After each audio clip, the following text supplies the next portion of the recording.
Individual Competition. Nah, kita gabung namanya adalah Aksi Bumi tahun 2022. Ajang kreasi budaya dan Islami. Ini tahun kedua kita menggunakan nama ini Aksi Bumi untuk kegiatan tahunan seperti itu. Nah, di kegiatan ini ada dua lomba, yaitu lomba internal dan lomba eksternal. Nah, untuk yang kita laksanakan hari ini di hari pertama di pembukaan itu adalah lomba internal. Jadi pesertanya itu adalah siswa dari SMP Islam Madinah Purbalingga. Nah, nanti di lomba kedua yaitu lomba eksternal, nah, kita undang dari sekolah-sekolah luar. Tapi pesertanya itu adalah siswa SD ya, atau sederajat. Jadi penampilan apa semua tadi? Dari daerah mana penampilannya?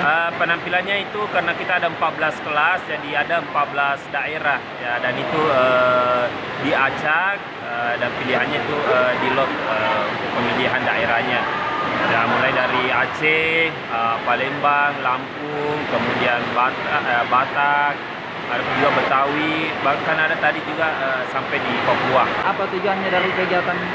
Tujuannya ini sebenarnya ini kan sudah kegiatan tahunan. Jadi kita ingin memperkenalkan budaya-budaya kepada siswa.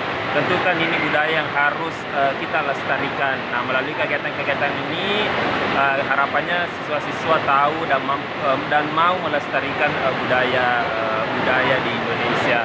Dan ini juga sebagai salah satu rangkaian untuk tentunya lebih mempererat ya ukhuwah antar antar walaupun kita beda budaya, tapi ya, kita masih punya satu kesatuan, yaitu Bhinneka Tunggal Ika. Oh, iya. Kalau agenda selanjutnya itu Pak, apa agenda selanjutnya?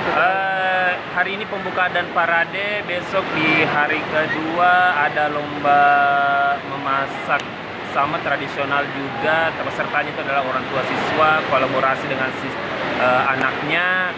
Kemudian ada lomba ajakan untuk yuk Katira besok, dan di hari ketiga ada lomba ranking 1 dengan lomba kelas budaya.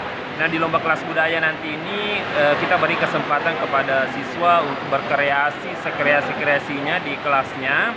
Nantinya sesuai dengan daerah pilihannya, sekaligus nanti akan mempresentasikan budaya masing-masing. Oh, iya.